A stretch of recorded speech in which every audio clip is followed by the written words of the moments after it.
siang pemirsa, kembali berjumpa dalam Sorong Nusantara Update bersama dengan saya Angel. Dan saya Samuel. Pemirsa, 2 tahun telah berlalu sejak bencana gempa Cianjur 5,6 magnitudo mengguncang Jawa Barat pada tanggal 21 November 2022. Siang ini, kita akan menyoroti bagaimana upaya dari rekonstruksi fisik dan pemulihan sosial di Cianjur dapat berjalan. Meskipun fase darurat sudah lama usai, memori akan dampak tragis yang ditimbulkan masih membekas. Data resmi mencatat bahwa jumlah korban meninggal mencapai 334 jiwa, sebagian besar akibat tertimpa reruntuhan. Gempa ini dipicu oleh pergerakan sesar Cugenang pada kedalaman sangat dangkal, hanya 10 hingga 11 km di koordinat 6,86 lintang selatan dan 107,01 bujur timur, yang menjadikannya sangat merusak. Laporan kami menunjukkan bahwa Kabupaten Cianjur kini telah beralih sepenuhnya dari tanggap darurat ke fase pemulihan permanen. Fokus kini adalah mewujudkan ketahanan bencana, termasuk membangun ribuan hunian tahan gempa dan memulihkan roda perekonomian. Kita tidak bisa melupakan skala kehancuran yang terjadi. Data BNPB mencatat bahwa puluhan ribu unit rumah rusak, lebih dari 114.683 jiwa mengungsi, dan kerugian ekonomi mencapai 4 triliun rupiah. Ini semua adalah sebuah pukulan telak. Dana ini menyoroti tata ruang Cianjur. Berdasarkan analisis citra satelit, terlihat pemukiman masyarakat memiliki tekstur sedang atau lebih halus dibanding hutan kota yang bertekstur kasar. Objek vital kantor dikenali dengan mengamati terdapat objek lapangan parkir, sementara taman alun-alun berbentuk segi empat terlihat jelas. Keunikan lain terlihat pada infrastruktur pendidikan. Bangunan sekolah berbentuk menyerupai huruf U terbalik yang mengelilingi lapangan terbuka. Selain itu, keberadaan lahan kosong di dekat hutan berwarna cerah karena lebih terbuka dan mendapat cahaya matahari langsung. Berdasarkan citra satelit, kita bisa melihat bahwa pola pada jalur jalan raya memiliki pola dan susunan yang teratur, membentuk persegi pada lahan perumahan. Pemukiman masyarakat yang berada di sekitar jalan raya termasuk situs karena berada di sepanjang jalur yang dikenali. Pengambilan gambar udara ini umumnya diambil pada pagi hari sekitar pukul 7.30 hingga 9.30 waktu Indonesia Barat, terlihat dari bayangan yang mengarah ke barat laut. Pemirsa, inilah perbandingan citra satelit sebelum dan sesudah bencana gempa Cianjur pada 21 November 2022. Pada gambar before, kawasan pemukiman masih tampak jelas dengan deretan bangunan yang tertata. Namun pada gambar after, wilayah yang sama terlihat berubah drastis. Banyak area yang sebelumnya padat rumah kini tampak rata dengan tanah, menyisakan pola lahan kosong dan puing yang hampir tidak lagi membentuk struktur pemukiman. Perbandingan ini menunjukkan betapa besar kerusakan yang ditimbulkan gempa tersebut dan membantu tim penanganan bencana dalam mengidentifikasi zona terdampak secara tepat. Meskipun dilanda kerusakan besar, perekonomian Cianjur pada tahun 2023 berhasil tumbuh sebesar 5,16% yang didukung oleh sektor UMKM yang cepat pulih.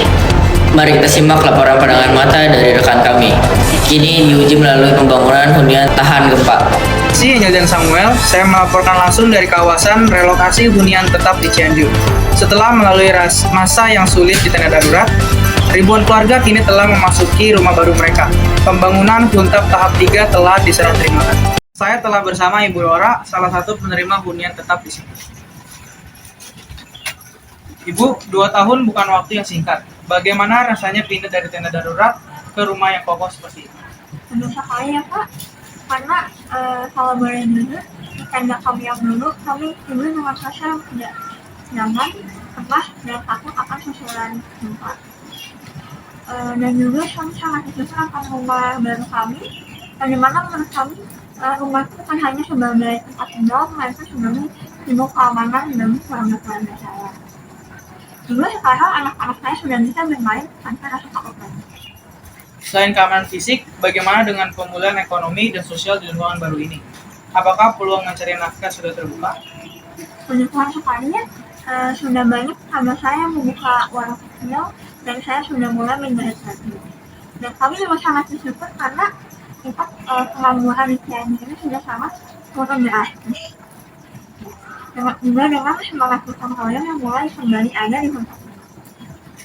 Perjuangan warga Cianjur dari trauma hingga memiliki rumah yang kokoh adalah cerminan dari ketahanan sosial yang kuat, didukung oleh program pemerintah dan solidaritas nasional. Demikian liputan dari Cianjur, kembali ke studio. Terima kasih atas laporan Anda. Pemirsa, gempa Cianjur 2022 menegaskan bahwa peristiwa tersebut bukanlah hukuman yang ditujukan sebagai spesifik kepada para korban, melainkan pengingat akan realitas dunia yang belum sempurna dan rentan terhadap bencana. Bencana ini mengingatkan kita pada kondisi yang digambarkan Alkitab sebagai alam yang menantikan penebusan. Seperti tertulis dalam Roma 8 ayat 22, sekaligus memanggil semua orang untuk menyadari kedaulatan Allah dan mencari perlindungan serta kekuatan di dalamnya di tengah-tengah kehancuran sesuai Mazmur 46 ayat 1-3. Yang terpenting, tragedi ini memberikan panggilan nyata untuk menggunakan inti iman, di mana umat percaya harus mewujudkan kasih Kristus dengan aksi nyata belas kasih dan solidaritas.